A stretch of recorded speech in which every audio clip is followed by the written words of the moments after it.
Are we live? Hello, this is the Coffee and Controller podcast. Hello, whenever you are watching it, we are without Yaaseen today because he is working. Finally. Apparently. Oh wait, I'm Shadley. I'm Saeed. I'm Brad. He's back to Brad. Yeah. And don't forget to stay tuned to the Coffee and Controller podcast and the rest of the Coffee and Controller cinematic universe. Yeah. Awards, what have you guys been up to this past week? Because all I've been doing is working. Yeah. Do you want me to go first? You can go. Okay. So, same game. I've been playing Prince of Persia: The Lost Crown. I'm progressing nicely. I'm about 65% done with the game, as in probably with all the collectibles. I think I'm quite close to the end of the story. I don't know, but still obviously loving it. Every time I unlock a new power or a new ability, it just makes the game that much more exciting because I'm like, I can go back to this place where and it's like you remember where these things are. That's what I love. That's what makes it such a good Metroidvania, because you remember where to go, and obviously the map's there to help you, and you can always go and buy from that.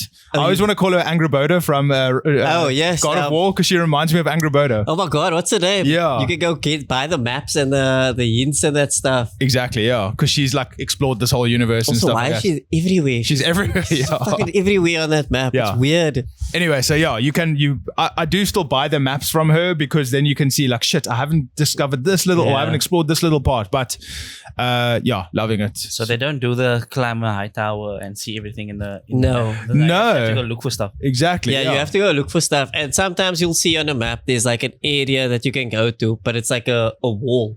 Yeah.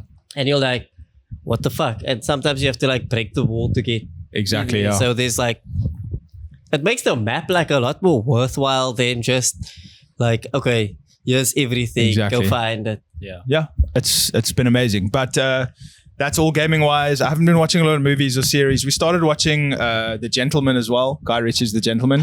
Did you watch the movie? I watched the movie as well. I love them both. So okay. I started I saw The Gentleman movie, I think, when it first came out, so it's been a very long time. I remember enjoying it. I love Guy Ritchie. Yeah. He was all the rage when I was in film school. So I still have that admiration for him. I'm still a fan of his work. Yeah, of course. Me too. And so the series has been a lot of fun. I started watching it last year. I might have mentioned it on the podcast, so I'm not kind of repeating myself for the sake of content here, but started watching it last year when I was I was going up to Joburg to work a few times. So I downloaded the episodes to my phone, but I only got through because the episodes are an hour long each. So you get through two episodes on the flight and then 2 episodes back. So I only did 4 episodes of season 1 last year. Okay, so now we're rewatching it from the beginning, and then I'll catch up from episode, or I'll start watching from episode 5. So okay, cool. I love it, man. It's so good. And then over the weekend I watched Nosferatu. Ooh. The Robert Eggers version, obviously. I think he's my favorite working director. He's so good, yeah. You guys haven't seen it, eh? I haven't seen it. I watched the original. I've actually watched the original. So, yeah. So that's why I'm very hyped, because it's that came out in the 20s. It's crazy how 1922 it came out. And it's that's insane. Yeah. Do you know? To see what it would be like now. Yeah. More than 100 years. Yeah. Just want to say quickly, we've got a fan on because it's hot, so it might be blowing into my microphone. I don't care. It's making me feel good. Very hot. Yeah, no, it's either that or we're dying, bro. It's going to be a 5-minute episode if not. I actually haven't seen any of his films yet because I'm scared. Yeah. Okay, so the North. So I would say the Vivitch is scary. Yeah. The witch. Yeah. The Vivitch. I know exactly why. So Lighthouse, I don't think is scary. I haven't seen it. It's it's got this eeriness to it, but it's not scary, in your face jump scare horror type thing. But it does make you feel uneasy. And what I will say, the Nosferatu also isn't scary. It's creepy, it's atmospheric. Yeah. But anyway, I'll get to kind of my review. But The Northman, you should watch The Northman almost as an introduction to Robert Eggers. I think I will. It's not scary. It's brutal. It's violent. It's such a good period piece as well. The acting is insane. The story is insane. And it's weird. All these movies are fucking weird, let's be honest. Look, he said he I don't know if you saw. So he said in an interview recently, he doesn't want to do a modern film because the thought of having a phone in shot would make him sick. Yeah. And I go you know what? Fuck yeah. You wanna just do dope shit for yourself. Exactly. And I grab that. Yeah. So also the Nosferatu is his first ever film without the word "the" in the title. The Witch, The Lighthouse, The Northman. Am I missing one? That's a random piece of- Yeah. Anyway, so Nosferatu. The Nosferatu. but yeah, so positives about. So what I will say is, I watched it at home Okay. on decent TV, decent sound and stuff like that. But I feel like this is a film to watch in the cinema for the first time at least. I think on a big screen it'll just because in like all of his films, every frame is like a painting. Yeah. He takes such Yes. good care of every fucking Yes. frame. It's so anyway. So that I would have liked. Also, because Nosferatu is very dark, like physically, like Yes. literally dark. So if you don't have maybe like a HDR TV and an HDR copy of the movie, you're gonna miss a few details. Which I didn't have an HDR copy of the movie, but And I'm pretty sure he did that to like pay homage to like the 100%, original. yeah. Like because there's also all the nights, maybe not all the night scenes, but the vast majority of night scenes in the movie was shot day for night. So for those listening who don't know what that means, it's like you shoot night scenes in the day, and then in post-production you basically make it look like nighttime by bringing down certain colors and making the black parts of the frame blacker. Anyway, so but what they did was they shot it day for night. Obviously the lighting has to be different and stuff like that. But then what they did was they ran it through some post-production process of removing all the reds and greens out of the shot completely. They pulled all the reds and greens out completely. So it's only blue and black. That's crazy. So the day for night shots look very good, but you can tell there's something strange about it, but that's obviously a stylistic choice and it's not distracting or anything. It's really, really good. Story's amazing. I haven't seen 1922 film. Obviously, I know the iconic scene of him walking through the door and all that stuff, but like, I haven't seen it. I've always been able to picture what Nosferatu Count Olek. Yeah. Olak looks like, yeah. Olak. Thank you. Because I always want to call him Nosferatu. Like, it's supposed to be Dracula, but they couldn't get the rights to Dracula, so they were like, you know, fuck it, we're gonna make our own thing. You guys are too old to know Nosferatu from SpongeBob, right? Nosferatu! I remember it. Yeah. Because like that's how I Yeah. got introduced to him. So I also I didn't know his name wasn't Nosferatu. Yeah. So just on that note as well. So I didn't know in 1922 there was a massive legal dispute between Bram Stoker's widow, who Bram Stoker wrote Dracula, and the people who made Nosferatu, the original 1922 film, because it's a blatant ripoff of the story. Blatant. And so actually all copies of Nosferatu 1922 should have been destroyed, wiped off the face of the earth. But most of them were, but then there were some that were shipped overseas or whatever that survived. And now it's just everywhere. I mean, you can download it if you want to. I'm sure there's DVD and Blu-ray copies out there. It's probably on YouTube. I think it is on YouTube actually. Look here, if you watch the 1922 version, don't expect much. Like in terms of like what you're getting now, you've got to put yourself in the mind of like what was then, what was happening back then. But you know, I've been seeing like a lot of. I think like this brought a lot of people's attention to those older films. So like I've been seeing a lot of people posting like just clips from like silent films and stuff like that, and the amount of care that they had to take in those films just because they didn't have dialogue to let you know. Like they used to do these massive painted sets and it all was, of this. It's like so amazing and like something that you can't like really imagine seeing now, just because studios have deadlines and they got the massive green or blue rooms that they do everything in. It's just it's insane. So all in all, like the performances were amazing. I think a lot of people are focusing on Skarsgård, Bill Skarsgård, and Lily Rose Depp, who are great. Skarsgård, he's good, but you don't know it's him. I hate to sound controversial, but it could have been anyone. That's Brad's hot take. Yeah, because I'll get to it later, but the character design I'm not the biggest fan of. Is it? Yeah. So I know they kept him they kept the design hidden. Yeah. For so long, like nobody could show it in previews or stuff like that. They made a whole thing about you have to experience it. So I don't even know what he looks like. So in my mind, I'm just like, it's gonna be this insanely scary because the way he describes it is like, what if a guy? Because I know like in all the interviews he's like, for the design, they wanted to be like, what would a guy from that time look like if he was in a grave for a while? But also a nobleman from Yes. like the 1700s or something like that, or the 1500s or whatever. So anyway, but what I wanted to say was Nicholas Hoult, who plays like the main male protagonist, I would say, fucking kills it. He's the best performance in that movie by far. Yeah. There's a scene where he first meets Count Orlok. Orlok, thank you. I'm going to say Nosferatu, fuck it. Yeah. There's a scene where he first meets Nosferatu and he plays scared so well. So well. You can like feel the terror without him saying anything. It's just in his eyes and his like body like physically shaking and stuff. And then also Lily Rose Depp, who I don't actually think I'd ever seen in anything else before. She's amazing because her performance is very physical in the sense that like she has a lot of like convulsions and like because she plays a bit of like like she's got psychic or not telekinetic. She can kind of see things, you know. But that physically manifests in her body by like her body like kind of twisting and shaking and stuff like that. So she does it very well.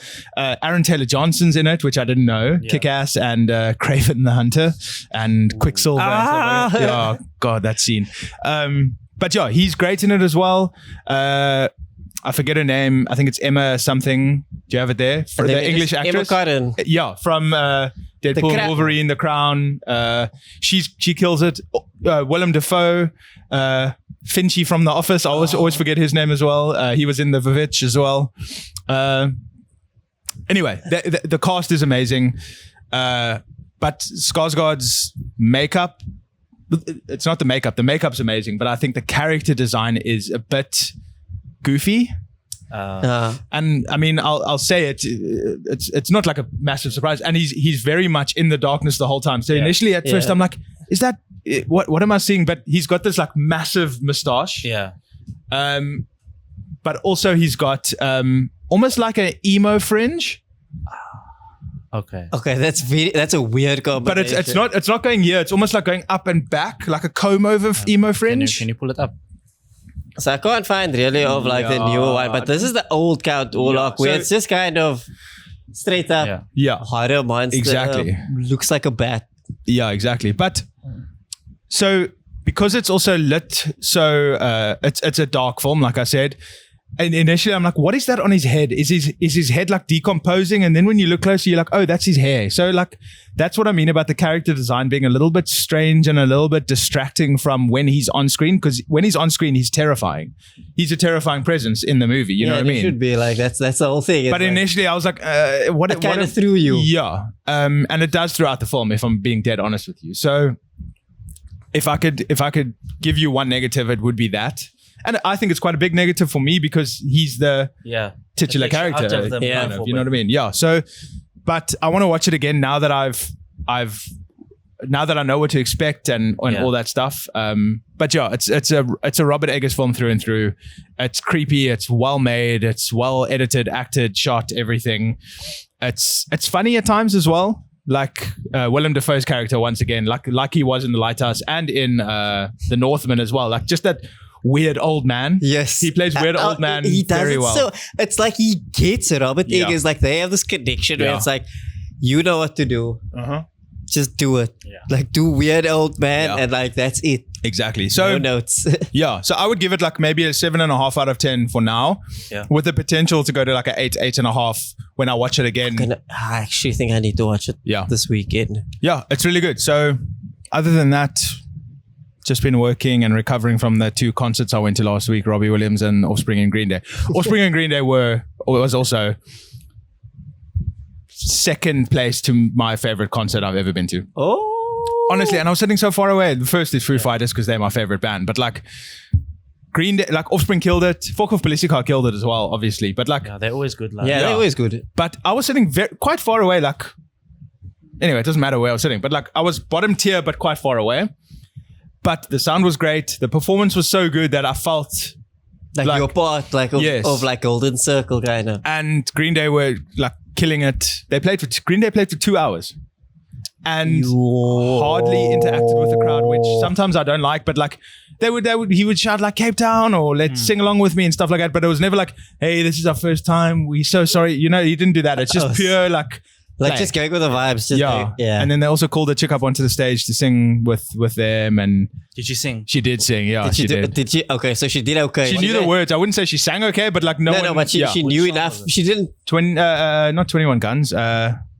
She didn't flinch, basically. No. Like she didn't freeze I up. would hate if they call me up. But I think she was holding a sign like "Call me up," basically. What's the song, man? It's one of their like after American Idiot songs. So like, anyway, Not 21 Guns. it's not 21 Guns. It was a Foster song. Know Your Enemy. Yes, Know Your Enemy. Thank you. It was Know Your Enemy. It was like the bridge that whatever. Yeah. So very cool. Had lots of fun. So many people. At least 10,000 people more than Robbie Williams.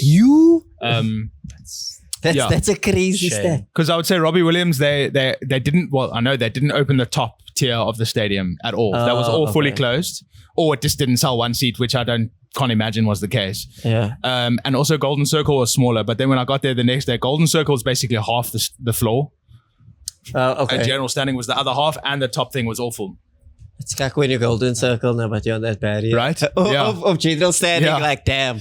I should have just paid less. Like, But And then- soon they're going to just make that whole bottom Golden Circle and everybody else must just sit. Exactly, yeah. No, but great. Stadium management was amazing as always. Like quick in and out. Like took a long time to get out of the waterfront, but that's always the case. Yeah. Said, I've just been working. welcome to the real world. And I actually had to uninstall Fortnite this week because I needed space on my laptop. For work.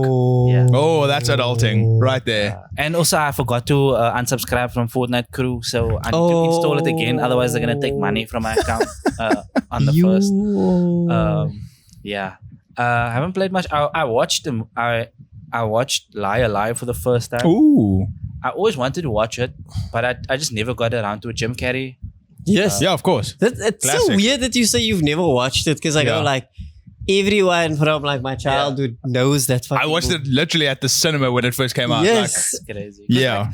I didn't realize how many bits I knew from it just from other things that I had seen that tried to, do the make references to it. And so it was really wild watching something and then having the feeling like, wait, man, I've seen this before. But it's like, no, it's actually from some other thing that completely borrowed from it. And I liked it, but also after a while, it was like, okay, that's a bit too much Jim Carrey right now. Got you. Yeah. Because like I love him in like the small doses, but like a whole movie of him doing that big energy stuff, it was just like, okay, chill. I was just waiting for the movie to end basically after a while. Do you know there's a part in the movie, well, right at the end when I'm not going to give a spoiler alert on a almost 30-year-old movie. It's 30 like, years what old. are you doing if you Came out 94, I think. The thing's as old as... 97. Okay, 97. The year you were born. No, 2 years after. I was 2 when this movie came out. I was 95. Yes. That's crazy. You're going to be 30 this year. Yeah, I can't make fun of them anymore. But at the end, when he chases his family down and stuff like that at the airport, which... That's wild. so crazy. I was thinking like, this is the worst runaway scene like up until like the only one that's maybe like rivals it is that Fast and Furious one where that runway is it's like the longest runway in the 70 world. kilometers long. But so there's I can't remember exactly now, but I think he's on a stretcher or he injured himself or something like that. And then in the background, you can see he was obviously superimposed in, but it's Jim Carrey again playing one of his characters from In Living Color. Oh, I didn't know. But if you don't know he's there, you don't know he's there. But he's like in a firefighter's uniform, and I think he like had a deformed face or something like that. Is it Fire Marshal Bull? Yes, exactly. Yeah. So Fire Marshal Bull's in the background of that shot. They did like. There's also a thing where like. There's also a bit where, like, when his son is like testing out if he actually can lie, and he's like, oh, if I keep pulling faces like this, will I get stuck? And then he's like, no, you won't. But don't worry, some people make good money doing that. And it's like, meta. Yeah. So it's like. It's really cool. Like I want to watch more of his things now that I'm a bit older and I'm not just gonna like laugh every time he pulls a face like I would when I was young. But also you understand a lot more of the adult jokes. Yeah, for sure. Because I mean, there's also that joke in. Well, it's not a joke and it's not even an adult joke. But in Dumb and Dumber, there's that scene. I've never watched those. Really? I've never watched any. Dumb and Dumber is. Yes. Okay. Dumb and Dumber is, I would say, the best comedy of all time. I need to watch it. I really think so. But like, I have to rewatch it. Yeah. But I know how much like I laughed at that. So good. I also watched that in the cinema. My dad and I used to go watch every Jim Carrey movie when it first came out. But there's the scene where he's like fantasizing about like winning the woman over, and he punches the guy in the chest and he pulls his heart out. Yeah. Now, as a kid, I thought that really happened in the film. Oh, you didn't realize? Yes, I didn't realize it was like a fantasy. So I was like, I must have turned to my dad and be like, What's going on? Yeah. Yeah. But like, it was only later when I watched the movie as an older, like a teenager. I was like, when I was a man. yeah. So it's obviously a fantasy, but stupid movie. Also, So funny. I think I missed it because the first one came out before I was born. That's crazy. That was 94, 95. That was 94. Yeah. That was 94. So I was like, I don't think. Yeah, I think I missed it. That was Jim Carrey in that year. Unacceptable. He made like 3 of the biggest movies of the year, like off each other. Right? In that year. Mask. I love The Mask so much. The Mask, Dumb and Dumber. Dumber, and then what else was Probably it? Ace Ventura. No, Ace Ventura was later. Maybe. They should. But anyway, Ace Ventura is also hilarious. Yeah, also cuck fun. The second one... It's I love the second one, but I too, think I have it's that nostalgia goggles on. So it like, was Ace Ventura, The Mask, and Dumb and Dumber. Yes. yo, And he did Batman the next year. Yeah, there's like which one? One of those Ace Ventura movies does not age well That's the second it's one. the second one. Yeah, no, it doesn't. Yeah. at all. Yeah. Also, there was a. Did you guys watch the? It's a. I think it's a terrible one, but the Kid Detective one. I haven't seen it. I don't want to. It's horrible. It's the same like. But there was that time when that came out, and then there was like Son of the Mask. Oh no, don't bring With that Jamie up. Kennedy. Jamie Kennedy. No, don't yeah. bring that I up. was a child when that came out, and No. I watched that like so much, and then recently I saw clips of it, and I was like, "Why the hell did I watch this?" But that was like you only had You like were the 7 target market. You only had 3 movies on your computer at the time, and I was like, You were the that was- target market. That was Yeah. that. I had a Riyad Musa special, and I had like. I think like a Mitch Hedberg like Comedy Central thing. I know exactly which one that was one was all as I well, had. yeah. And I was- Everybody had that. I was rotating between those 3 things like every day. Like 2 of those things are significantly funnier than The Mask. Yes. yeah. Yeah. So yeah, we're gonna every week you need to watch a new Jim Carrey movie. I think I'm please. gonna do that. Dumb and Dumber must be next, but don't watch Dumb and Dumber or Dumb and Dumber the newest prequel. ones. Yeah, don't watch that. Ignore that. Yeah. So Saeed's challenge going forward is to watch a Jim Carrey movie at least once Yeah. a week. Tell us. We all need to give each other a movie to watch. So Saeed's challenge for I'll this year, watch Dumb and Dumber. or for the season. Yeah. So Saeed's challenge for the season is he's got to watch a Jim Carrey movie at least once a week. Yeah. And then I'll give one of them a movie to watch, and then the other one can give the other one a movie to watch, and then we'll talk about it I like it. Good idea. next week. On to our question from the week. And the question this week is, what's a game that exceeded your expectations? Okay. That you have one. I do have one. I always go with the first thing that comes to mind, and it was Death's Door. Relatively recent game. Yes, yes. Maybe 3-4 years old. It's like an isometric 2.5D kind of Yes. slight Metroidvania, slight just adventure platformer. So good. Like it was on Game Pass. A friend of mine had got it on his Xbox, and I'd seen him play it like maybe a few months before it came out on Game Pass. Let me just check, yeah. And I watched him play it, and I was like, yo, this looks really cool. And he was saying how much he loved it. And then it came out on Game Pass. I'm like, I'm going to give it a go. And I'm like, I didn't really expect much, to be honest with you. I'm like, let me try it. I'll probably play a couple of hours and then uninstall it like I do with Game Pass games mostly. But dude, I was in, hey, from the get-go. Like, basically, the story is like you're a bird, like a literal bird that work. I think it's been a while now, but I think you work for death or like the Department of Death or something like that. And you have to go and where people have died, you go collect their souls and bring it back to your office. That's kind of actually thing. pretty cool. Yeah, I might be getting that slightly wrong, but that's pretty much the basic idea gist, yeah. or the basic setup. But then something happens, and then you get thrust into this massive open world. Not massive open world, but for your character, it's this massive world because you're just used to working in an office the whole day, going into collecting souls. And then you get a sword, and then I think you get a bow and arrow later on in the game, and then you can keep on upgrading the swords and the bow and arrow. And you can travel between worlds and travel between within the little mini sandbox worlds, and it's Metroidvania in the style like you can come back later and you've now got a double jump or a dash or something like that. But it's very, I don't want to say it's very cartoony or like for kids because it's definitely not for kids. I mean the subject matter is quite hectic, but it feels childlike. It feels like you're on like an adventure got, like, with this very little playful sort of like aesthetic. Yeah. But it's great. The boss battles are very fun. Like a lot of fun. And dude, I finished the game, and then once you finish the game, you can like go back, you get another power, and then you can go back and do even more, which you don't realize. Which that I haven't done. I started doing that, but then I got a new game, and I'm like, I've had enough of this game now. I've sunk like, it's also quick. I think I probably only like took maybe 10 hours to finish to like platinum the game. I'm gonna add this to my backlog. Can I guess one of the things that you might say? You can try. Go for it. Is that what remains of Edith Finch. Yeah. Like that would be like the obvious one, but I wanted to go for something different entirely.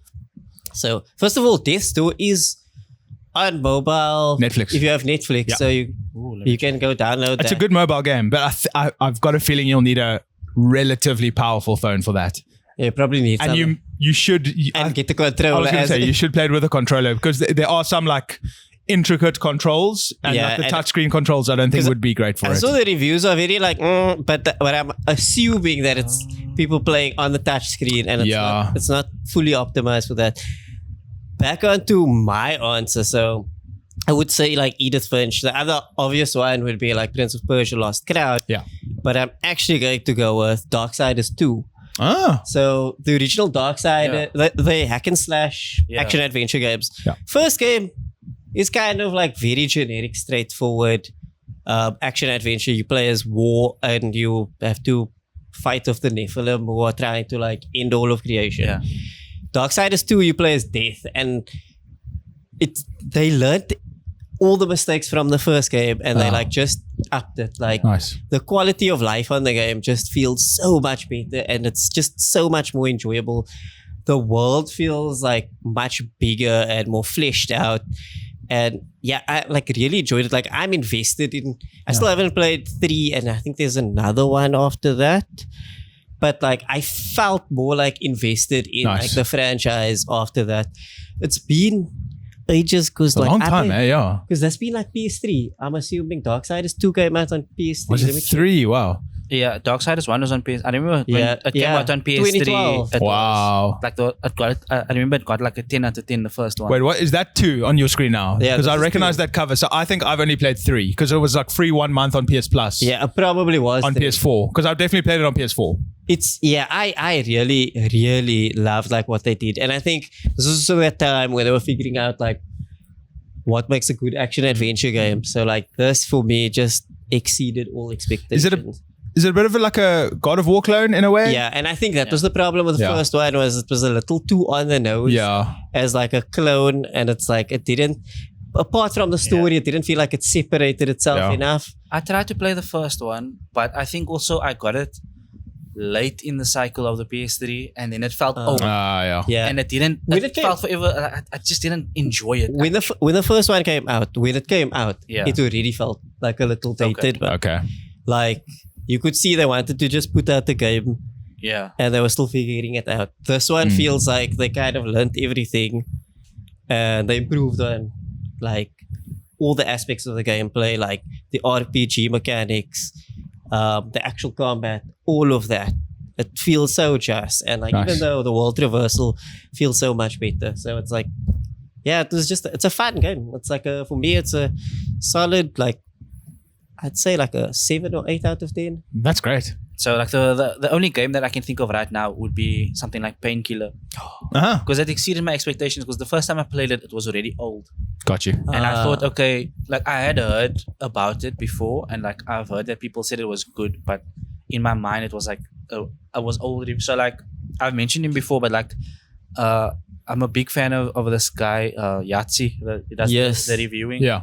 So he's like a game reviewer, and I've been watching him since like I was like in grade 7 or whatever. And I remember him making a video about Painkiller and explaining like how it's just like one of the most fun games you can play. It nails pretty much everything that it sets out to do. Yeah. And I thought, okay, but that's like, because he referenced like a lot of older games that he liked. So I thought, okay, I don't have experience with many of those games, so I'm probably not going to enjoy it. But I played it, and immediately it's like you hooked.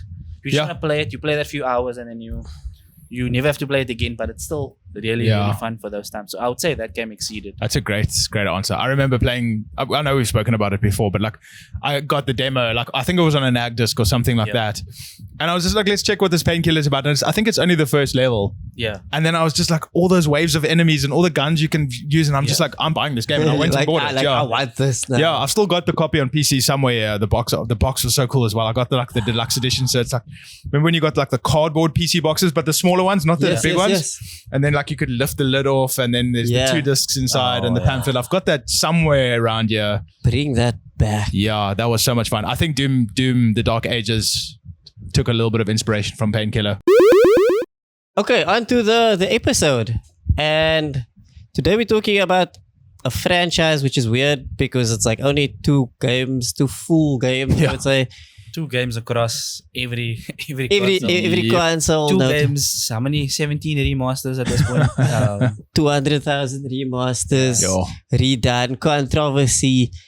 And probably like one of the better stories like ever. Like my opinion is it is as influential to like gaming as say something like Mario because it elevated stories to another level. For sure. And that series, if you haven't guessed, is The Last of Us. That's meant to be the theme song. Oh, I kind of we'll put it over. I kind of heard it. Yeah, so Last of Us came out. The original one came out in 2013. It was the end of the PS3. 12 years old already. 12 years old and like 4 remasters. I was in matric when that came out. Yeah, and it's basically about the mushroom zombie apocalypse. And you play as Joel. His daughter dies. 20 years later, he's got a job to do. And then you feel all of the feels. He has another daughter 20 years later. And your morality comes into question. But yeah, let's talk about like let's go like with the first one before we jump into the second one. How long are we going to talk before we get into spoilers so that if somebody hasn't played the game, I think let's say I honestly think now like full spoiler territory for both games. Okay, if you haven't played the games, we'll catch you next week. Yeah. We'll put a warning where we can. Yeah. I only played them last year, so I have love for the patient gamers. It will take a while to get to the stuff, so don't worry. Next week. I actually have an interesting like story about like the first one. So you were talking about the buying it. You pre-ordered it. I pre-ordered it. And I was saying to you guys off camera, like, I don't remember why I pre-ordered it because I hadn't played the Uncharted games up until then. I had a PS3 obviously, but I hadn't played the Uncharted games. I think I tried the first one and I was I wasn't impressed. Oh, you know what I mean? The first one is the worst one, easily. And so the first one is so cool. Yes, and that was the only one I had for like a long time. So I was then just like Naughty Dog means nothing to me outside of Crash Bandicoot and Jak and Daxter. And so, but I don't know why I pre-ordered it. I must have, like you, I think, bought into the hype around it. The only hype I remember was, there obviously must have been more in my mind, but like the only hype I remember was a guy I was in college with at the time posting the trailer and like taking a dig at Xbox and being like, PlayStation's got you, like Gears of what? Like, you know what I mean? Because this is the PlayStation exclusive to end all PlayStation exclusives. And I wouldn't be surprised if that's maybe what brought me in somehow. Was a thing like where I've got some money to spend on a game now and I found a game that's worth buying. I truly don't remember. Honestly, I don't remember. I know I was working. Okay. And so for me, I had played the first 2 Uncharted games. I hadn't played 3 yet. Okay. Because 3 had come out like 2 years before Uncharted, before Last of Us came out. So we, like myself and Anwar as well, we kind of bought into the hype. We saw like the potential of what it could be. And this is the time where like internet culture is like really starting to pick up. Yeah. You'd go like check out the YouTube trailers and stuff and you buy into the hype and all of that. So I also pre-ordered, but this was the first collector's edition that I like ordered. Ooh. So, but it was the one, it came out like a survival pack. So you get the artwork book, the stickers, and like the sticker for the for the controller as well, the PS3. Oh, yes. But there were 2 editions. There was the Joel edition and the Ellie edition. I remember that, yeah. And I remember the Ellie edition was sold out. For real? Yeah, like they had tons of like the Joel edition. And I was like, I actually want the Joel edition. Yeah, I would have bought the Joel edition back then, I think. I would have, yeah. Yeah, and so I was like, I bought it. I still have the artwork book. That's cool. I still have it. I just need to find it. Yeah. Otherwise, I would have brought it. I do remember, those are the ones, yeah. Yes, it's that. It's exactly that. I do remember thinking... I never saw these. Yeah. Because those were obviously more expensive because they're the collector's editions. And I do remember thinking at the time, like, listen, I can't afford these. So, I didn't... How much was it? Do you remember? To be honest, I probably paid like less than $1,000. Because Like, games were like 600 at that time, no? yeah, so it's probably between like 800 to $1,000 for. Yeah.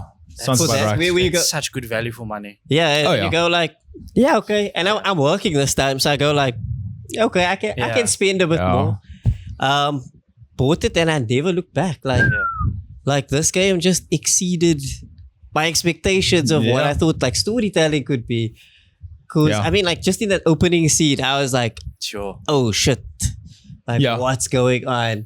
I remember because I mean, if you haven't played it and you're still here, I don't know why, but thank you.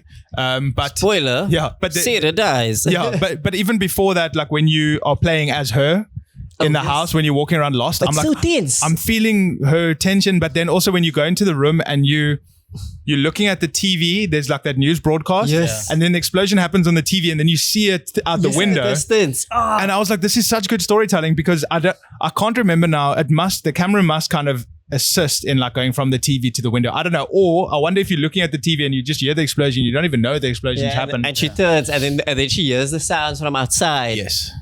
And then Such it's just good storytelling. it's such good storytelling.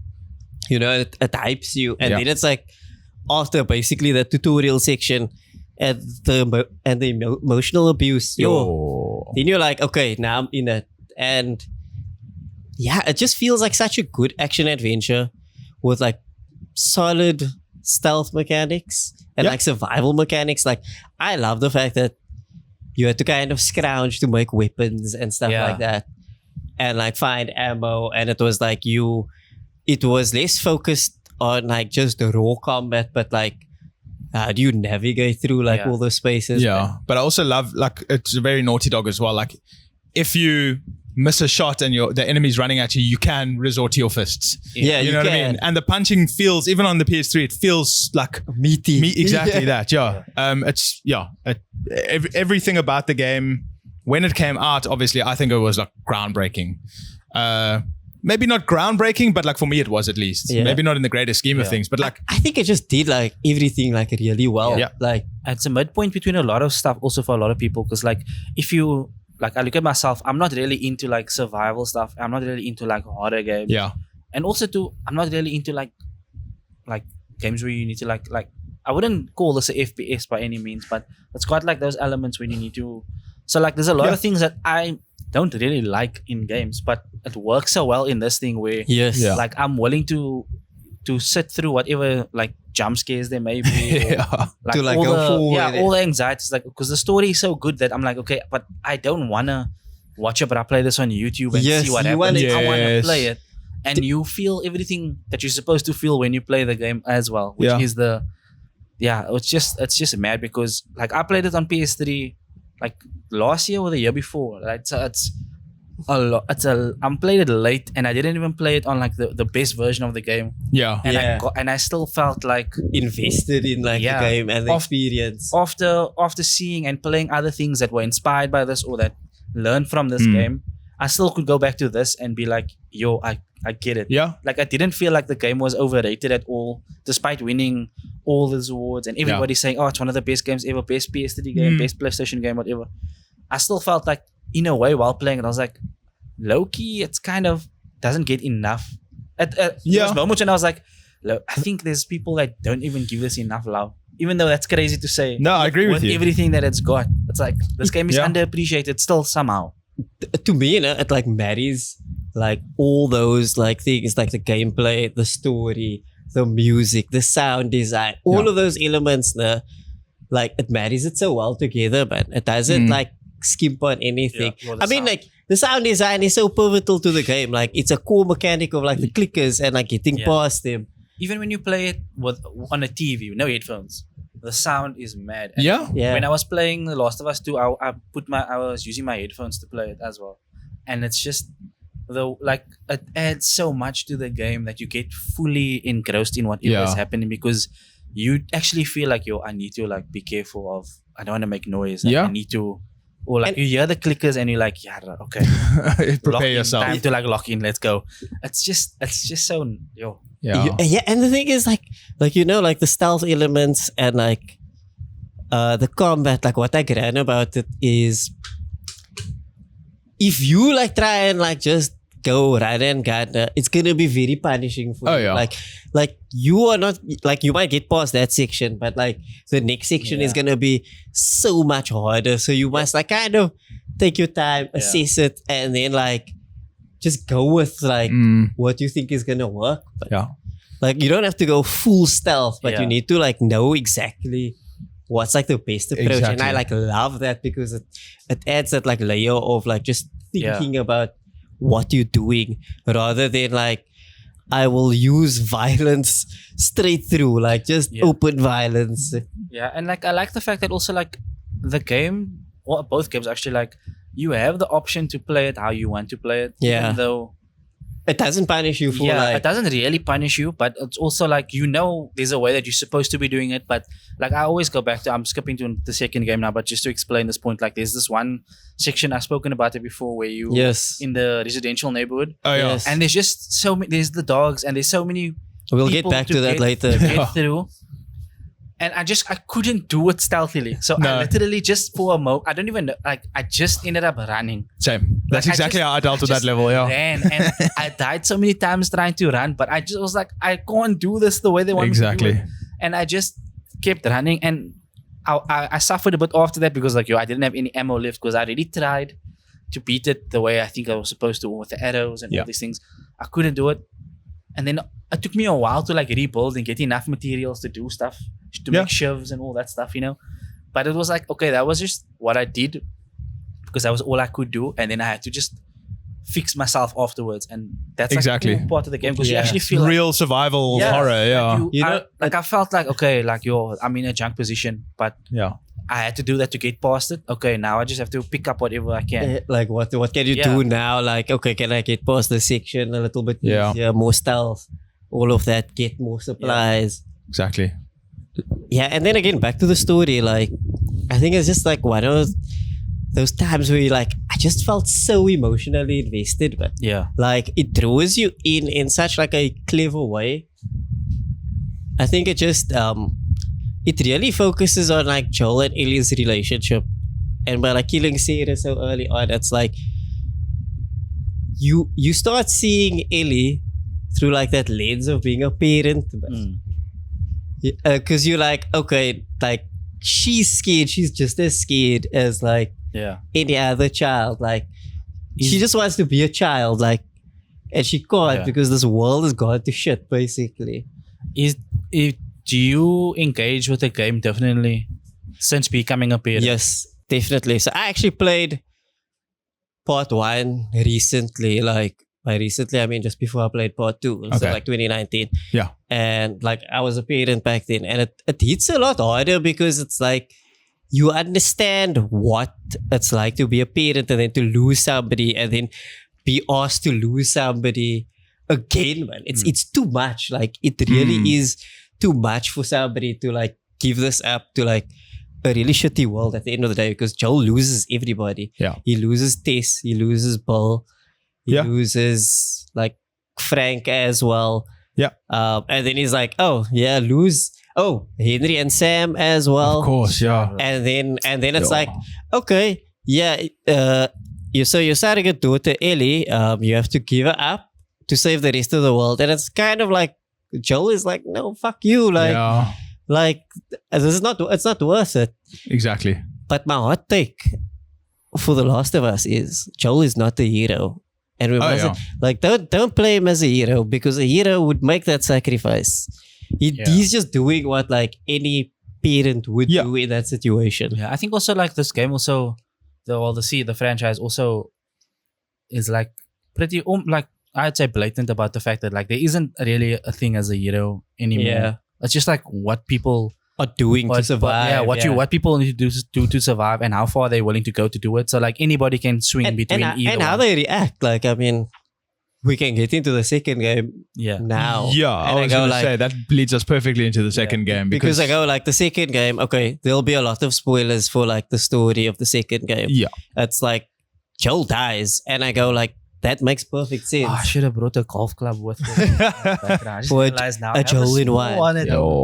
That I could have just brought with. I go when I saw the first trailer for the announcement, I was like, Joel's fucking gonna die. Like, I don't know how, but I just know he's gonna fucking die. I never thought they would have done that. Honestly, I really didn't. To me, it's just like the story could only go in that direction. Yeah, it makes sense after playing it now. Because I go like, even if like people go like, oh, why couldn't they go find a new cure or kill the? I go like, no, because like that would nullify everything from the first game. Exactly. Unless Joel had become infected.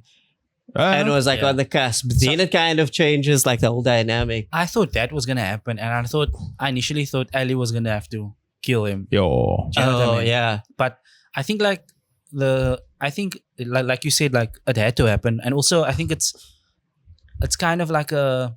It's a I don't know. Yeah, it's like I don't know necessarily like if it's realistic because like a lot of times in the real world people don't really get that karma thing. That karma doesn't always come back. Yeah, it doesn't always. But like for him, it makes sense. He's never like, well, he's shy towards Ellie, but like you know for a fact that he had to had to do insane stuff to stay alive. And I mean, like the guy when they kidnap Ellie with like David, and he goes after like he straight up tortures those guys, and you go if you really think about it, it's like. Yeah, he's done some bad things, like, and he's willing to do those things. And like, it had to come. I think it's just like it's perfect.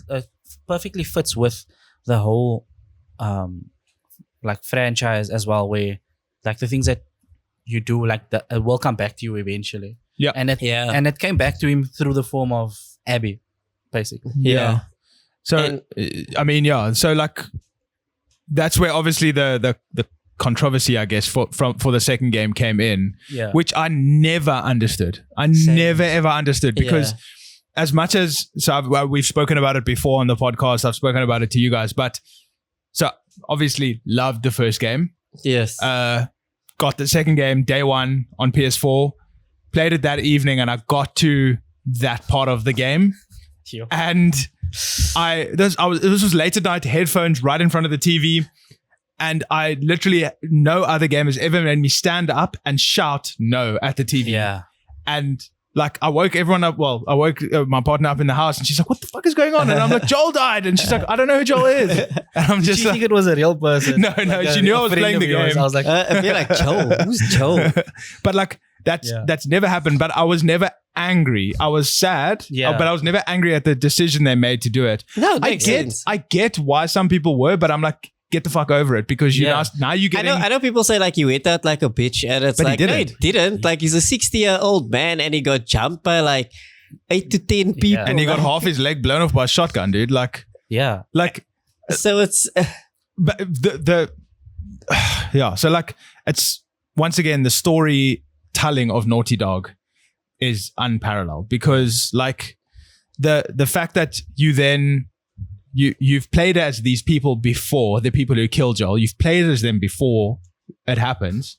You're just thinking, oh, these are new characters, cool. And then you feel dirty that you've like played as them and helped Abby survive and stuff like that. And then later on in the game, when it switches and you play as Abby for 10 hours, and you're like, what the fuck? Like, now, that's when I was first playing it, I got a bit upset. Not upset. I got a bit like, I don't want to do this. Yeah. It made you feel dirty. It did. But then, after about 2 hours as playing on the Washington Liberation Front side, you're like, I get it. Yeah, because you realize, oh, I'm just playing as the other good or bad guys, depending on how you look at it. Yes. And so that's where the great storytelling comes into play. Essentially, Ellie's story post Joel's death is Abby's story post her father's death. For sure. Like that is it. It's the same story. It's like a father figure of mine got killed. I'm going to kill the person who did this. Yep. Exactly. And kind of it reflects nicely in that like Abby sections kind of humanizes her and makes you realize like she's also gone through this traumatic thing, and like Ellie sections kind of demonizes her because it's like she's done some terrible things like for revenge, like everything that happens in the aquarium. That's where she kills Mel's the pregnant girl. That really upset me because I was like, okay, I don't trust Ellie's judgment at this point. I'm like, do you know what upset me more than that is when, because you have to in the cutscene she kills the dog, and I'm like, fuck, I've played through the whole game without killing the dogs, and then in a cutscene she kills the dog, and I'm like, for fuck's sakes. But what I think what works so well in the second one that elevates the story is like how the gameplay uses like stuff, like you were saying, like it's so different because it's like you can't play like that stealth weight. It like feels a lot more dynamic in terms of it's stealth based, but you've constantly got to be like moving and changing your decisions like faster. Like you're saying, like that suburb we have to go through. I had no choice but to run. Like I couldn't, because it's like you got to think now. These dogs, they can sniff you out, so you need to break the scent. But if you break the scent, you're in the line of these guys. But you can't take them out because of this. So you need to. And also, like I was trying my best to not kill dogs. Also, So it's like okay, like it's tougher because like I'm sorry, Brad, if you were a bit more ruthless, you could. Potentially, it would be easier because you don't have to worry about breaking sense if you just keep. True. You know what I mean? No, but it becomes difficult because you also like, if you kill them, or they're going to find like they're gonna follow. So it's like, how much time do you have? And then you have to, and it's like it takes a lot of time to like figure all of that out.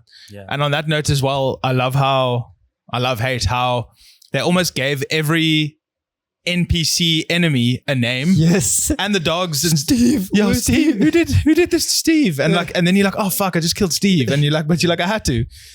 Fuck Steve. And that once again, that plays into the whole like overarching narrative of the story, which is like these are humans that you're killing to get to your end goal. But what is the cost of your end goal? And that's kind of that's the point of the whole series, I think, actually. Like there's no good guys, you just people who are trying to survive and like get what's right to them in the world. And I mean, all of that was kicked off. Well, not the whole second game was kicked off by Joel making that decision to save Ellie. Because if he didn't save Ellie, he wouldn't have killed Abby's dad, and then Abby wouldn't have come after Joel and killed Joel.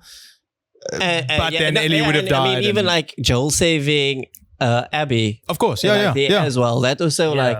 If Joel had not been suffered by Ellie, true. Like he might have just been like, that's not worth the risk. Like, you know, mad actually, like it's good storytelling. It's amazing storytelling. That you go like Joel might have been hardened enough to be like, nah, she's done for. We can't save her. And being like, peace. Exactly. And I go like, no, but because he has a daughter now, he's like, I have to save her, and then that kind of leads into, well, shit. And then they do the flashbacks.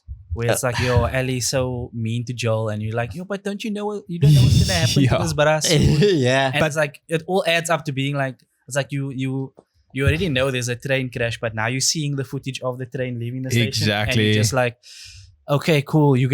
This is part of why you feel so bad, because you realize you were like maybe like rightfully so, like if you feel like you would have given yourself up. For that you hate him for making that choice, but it's like at the same time, I don't know, like it's so much to think about, for sure. And those flashbacks are like hard to play through sometimes. Like that's the one where they go to the space museum also, no? Yes. Like even just that is just like bro. So I had to put the game down after that. See, I was just like, wait, I need a moment. But I mean, at the very end of The Last of Us 2. There's quite a satisfying payoff to know that they were on their way to repairing their relationship just before Joel died. Yeah. Where like a little flashback scene as well, like the last little cutscene of the game. Was it the last cutscene of the game where like Ellie goes onto Joel's porch and he's playing guitar, and then he was like, what did he say? Like something about like maybe we can patch things up, and she's like, maybe. Yes. Or she said like, I'm working on it or something like that. I can't remember now. It's been a long time. Yeah. And then the game ends, and I'm like, okay, good. At least there were like... There was a movement forward. It just got cut short, basically. Yeah. Fuck. So, man. the one thing I didn't like was like that final section with the Rattlers. Agreed. The Rattlers. Yeah. It's that group that kidnaps Abby. Yeah. The end, and then you're like, I must go after her once more. I was just like, I just feel like they could have had it a lot earlier, even with the Seraphites. Yeah, they could have like made it like a half flashback. Where it is a moment where it's like Abby is at the mercy of Ellie, and it's like Ellie's just given this decision where it's like, I can have my revenge now, and have her walk away. And I feel like it would have hit a little bit harder. Instead, then they were like, no, here's more people. There's another section, and you're like, okay, get in now. Like, it felt very. It also, like, I'm gonna contradict myself here. So I also think the game didn't need that. Yeah. But I also felt like it was too rushed as well, because I almost feel like they were like, we need to add this, but we also don't want to add an extra 5 hours onto the runtime. So let's add an extra 2 hours. Or I think I remember it being like 2-ish hours. But I'm like, so then it feels unnecessarily added on, but it also feels too quick. Yeah, I get you. Yeah. So you can't really get into it. Like, no, exactly. And I'm like, I don't care about this new biker gang or whatever the hell they are. There's like some weight that's lost by the fact that it's so... Yeah. There needed to be that punch earlier to make you go like, oh, okay. Yeah. So, because like obviously we're talking about Ellie and her revenge journey now in The Last of Us Part 2, obviously, but Tommy's also on his own revenge journey. Yeah. So like what I thought could have been cool, and obviously I'm not a script writer, I'm not a game developer or anything like that, but like imagine if Ellie and what's her name? Diana. Diana? What the fuck? I don't think it's Diana. Dina, yeah. Ellie and Dina are like at this farmhouse. There's a kid. You think, and obviously this is the story, this is the point of the story, but you're like, okay, Ellie's satisfied. No, well, she's content now. She's got a family. She's living on a farm, whatever. Then Tommy arrives and goes like, I think we found Abby. So you realize, shit, Tommy, well, obviously you've been seeing it throughout the game, but like you realize Tommy's also on the same revenge journey, basically. Yeah. Imagine the game had ended there, setting up The Last of Us Part 3, where... That could have worked a lot. I know it would have been more of the same. Yeah. But it's different though. Like you can... Because then I think like... Who knows? Maybe they do something. Maybe they could do something like that, like eventually. Because if you play like with Tommy, for example, there's so much room to go back to Joel. Like I feel like that flashbacks and stuff like that. You know that scene with Tommy and like his section. I love that part. Yo, I love that part. Like bringing somehow when he's the sniper. Yes. That's so bringing so mad. That a little bit, like connecting those two bits where it's like he's seen he's tracked her, and it's like he knows how much Joel meant to Ellie, and then going like we can get it now. Exactly, like making that just a bit tighter, because then it has so much more like weight to it. Yeah, and then also seeing how Ellie's revenge mission, you don't see it fully, but like it probably ruined her relationship with Dina and her kid. And then also Tommy's revenge mission, I think, ruined his relationship with his wife, because and his body, like isn't his body was messed up. He can't walk properly, and he's got some brain damage. Exactly. Like he's like embodiment of like what the revenge does. Exactly. But also, Ellie's like lost the fingers, so she can't even play a guitar. Like the one thing like Joel gave to her, and it's like she's lost that. This is the first time I'm realizing that. Yeah, because she leaves the guitar there at the end of the game. Yes, it's she like tries to play. I think there's a bit she tries to play it, but she has the nubs, so she can't press the. Fuck. So it's like she loses that part of Joel because all for revenge. Yo, you know, and it's like that. it's kind of she's lost more than she's gained. Yeah. So I think, look, it's brilliant storytelling. It really is, all throughout. It works. And also the Left Behind DLC as well. Yeah, that was actually really for the first game. This is for the first game, going back to that now. Like even that little self-contained, also 2-hour story is so cool. And I loved how, because when I first played The Last of Us on PS3, I saw there was like later on, after like maybe, what was it, like 6 or so months afterwards, that Left Behind DLC came out. And I just didn't list to buy it because I'm like, I've played the story now, I'm finished it, you know. But then I only played Left Behind when the PS4 remaster came out on PS Plus. Yeah. And then I replayed it on PS4, and then Left Behind was part of it. And I'm like, fuck, this is cool. And I loved how they integrated it into the main story. Yeah. And it was just such a cool story as well. Like I also only played it with the remaster. Crazy, yeah. And the episode of the show was also really good. Amazing. They did it so well. We must get onto the show as well. But like, so just all in all, I've said it before on the podcast. I've said it before to everyone. I think these 2 games are my two top games of all time. Like, I get you. I really think it is. Like, I can respect that. The Last of Us 1, I've played probably 4 times now, and it gets me every single time the same. The Last of Us 2, I've actually only played once when it first came out. I purchased the remaster for PS5 and I played, I think, up until the Joel one. And then I stopped playing, not because of that. I'm like, it still felt too fresh. It didn't affect me as much as it did the first time, which it never will, because I know it's coming. You knew it was coming. Once you know it's coming, it's like, okay. But I think what I'm going to do is, before the series comes out, the season 2 of the series comes out later this year, I'm going to replay the second game.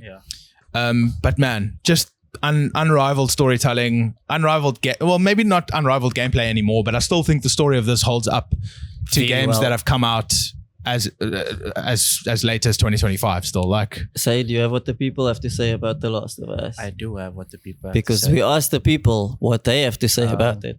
So I just want to say, in the meantime, while I'm pulling this stuff up, I had 2 points that I forgot to mention. Like, the first one is regarding like the killing of Joel. I really respect that they went for it. Yeah. That they put the story over. We can just keep making games and make the money. Yeah, commit to it. Yeah. Either you commit to it or you don't. Yeah, but that's it. And then the second one is that, like, I told you guys while I was playing it, I was WhatsApping these guys while I was playing it. And when I had to control Ellie after playing as Abby for a while, I was actually like bummed out. Because I grew to enjoy playing as Abby so much. And I think that's the point. It's like you kind of don't like what Ellie's doing and what the path she's going down. Sure. And that's the point. And they're also so different. Like, they feel so different when you're controlling them as well. Yeah. That it's just, it's.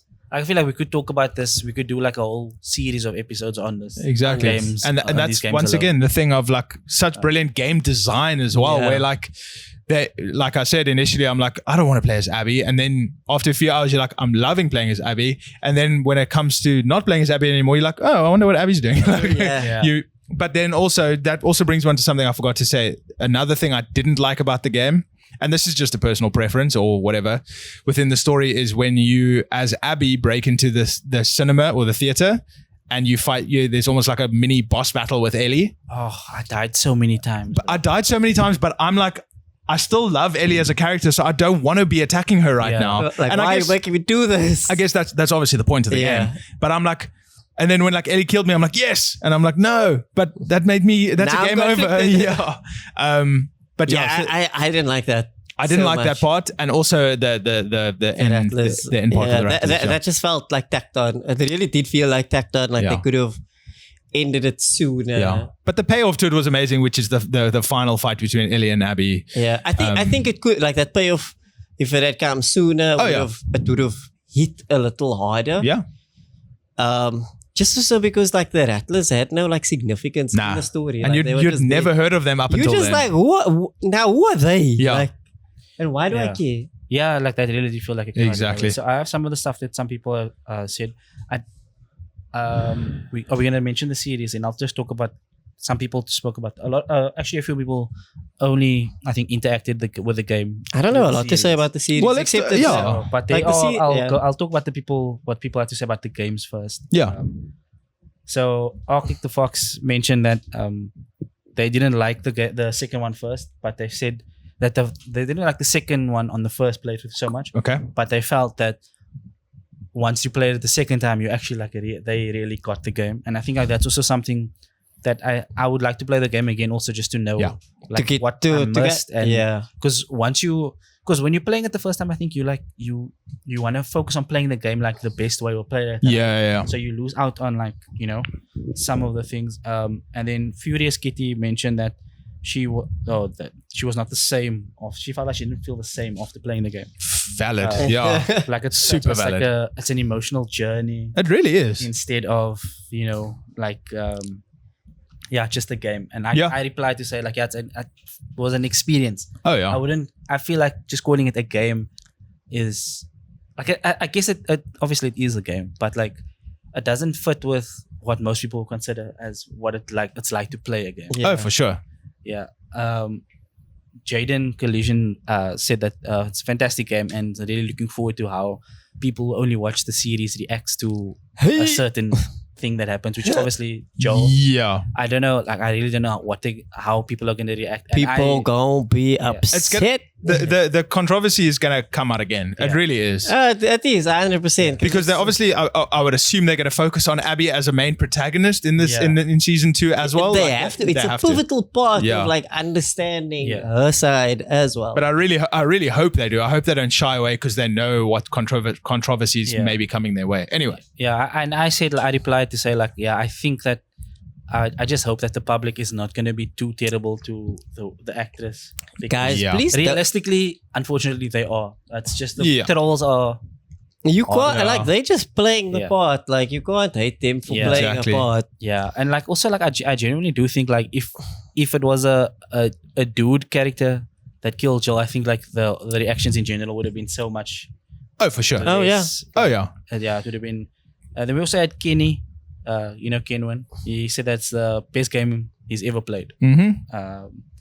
And then sorry, I forgot this dude's name. Oh my god.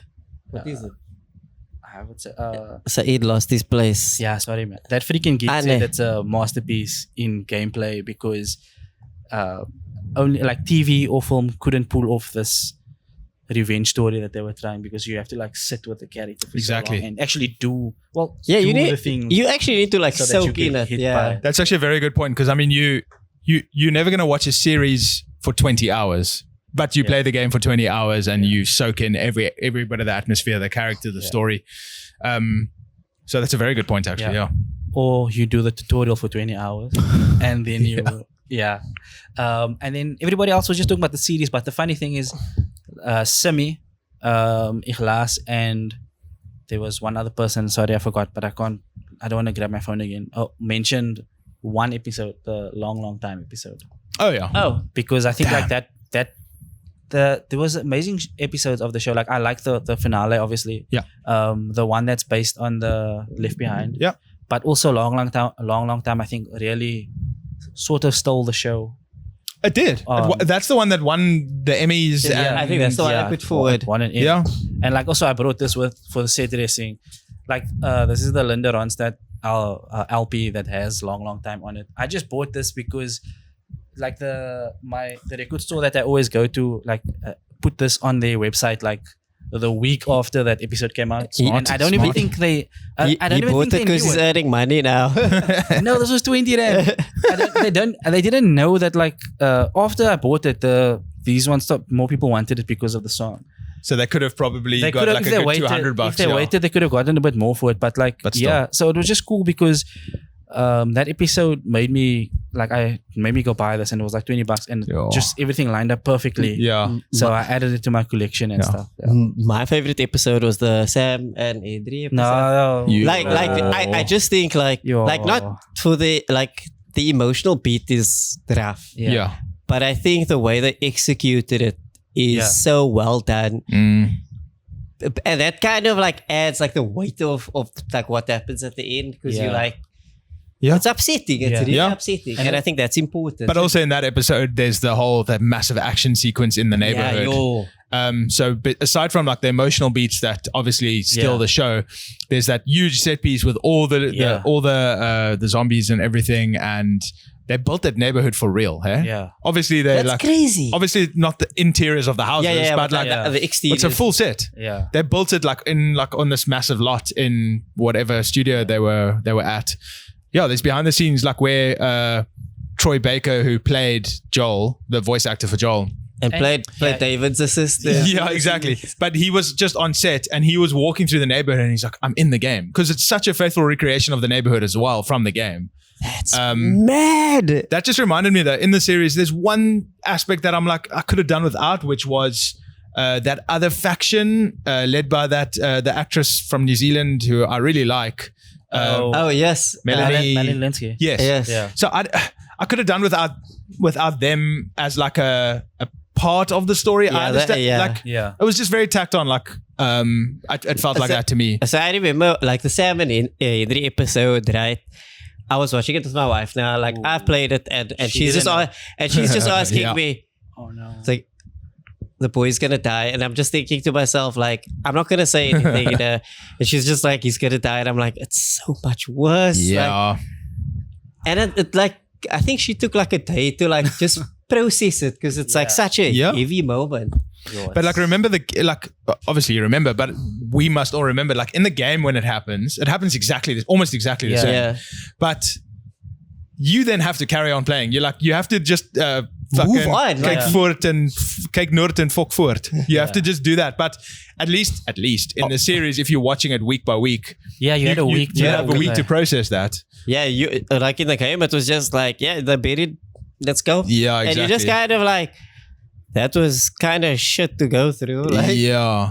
But damn, like, I think I love the series as a whole. I haven't rewatched it. I just watched it the one time when it was coming out. Yeah. But what I have been doing, I have found myself doing every now and then, is watching reactors react to the series who don't know they also had never played the game. It's gonna hurt. Yeah. When they're like, oh, they can't kill Sarah so early on. Exactly, yeah. She can't die, and you'll be like, bitch, this shit is gonna hurt. Yeah. Yo, that's just the start. Also, like, the games don't care about killing characters, no? Like, especially Last of Us 2. Yeah. Holy people shit. just die and you're like, okay. Like, and you're just like, yo. But that just drives home like how ruthless the world is. That 100%, yeah. Crazy. And like, what are our expectations for season 2? I don't think it's going to be like everything from. No, I don't think so either. Where do you think they stop? Because I don't know how many episodes they're investing into. No, I don't know either. Into it. Because isn't it coming out in 2 halves, or is it? Or is season 2 gonna be half of the first half of the second? I feel like 3 is gonna be. I hope so. My prediction is, like, maybe they'll build to like that Joel scene. Yo, that would be because the trailer focuses a lot on Joel, hey? Yeah, it does. So I'm wondering if they're going to build towards that and start setting. Or that's just clever marketing. You know, like you sell it where it's like you start telling Abby's story from like a point where she's tracking, and you're telling Joel and Ellie's story, and then it like converges on that moment. You don't let the people know that she's tracking Joel, basically. Yeah, and then they meet in the last. That could work, I guess, if they do it. If they can do it well enough. Because I think as a season finale, as a cliffhanger to have Joel die. Because there's also Game of Thrones levels. There's no way that you can possibly tell the whole story of the game in one season. Even 8 episodes, 10 episodes. You can barely do half. There's so much that happens. But I don't know. Do you know, like, nowadays, now with the streaming stuff, like, they just cancel shows anytime, and like, I don't know. Maybe the fact that it's HBO and they probably made enough from the first one. Yeah. That they were like, okay, let's just keep it going. But I wonder if they need to keep Pedro in it as long as possible, because he is like. Don't know how long he's signed for. He's like one of the biggest draws that they have also, because people love him. Yeah, for sure. But there's flashbacks also. So, so they could always just do like flashbacks of what we missed. Look, we don't know.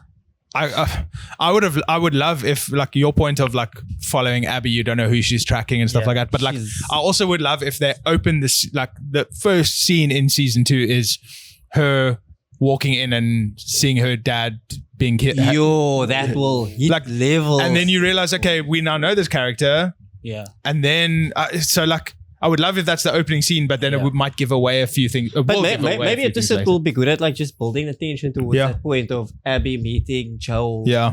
And you know, like, you have that moment where Joel saves Abby, and you're kind of like, oh, okay, cool. Yeah. And it's like, maybe it won't be that bad. And then it's like, it's bad. It's worse. Because they make it through everything already, man. So you think like there's a way they're gonna get out of it. Yeah. But he doesn't. You know what I mean? And I think that is like that would be really cool. But because also, who are they making the series for, man? Are they making it for people who played the game? Because then they don't need to hide that. But if it's for the casual viewer who doesn't know anything about the game, like, they really going to be so shocked when I think they should aim it at those people, because but like, they should aim it at the people who don't know what happens in the game, because us who do know, cool, we know it's going to happen, so make it a new experience. Like, they added things in season 1, which is like the fact that it's all interconnected underground and stuff like that. So if you kill one zombie here, they'll feel it halfway across the town or whatever like that. So they added some cool new things. And I heard that Neil Druckmann said that he actually wanted to add that in the game initially, but they couldn't. couldn't. Yeah, so then they added it to the series. Yeah.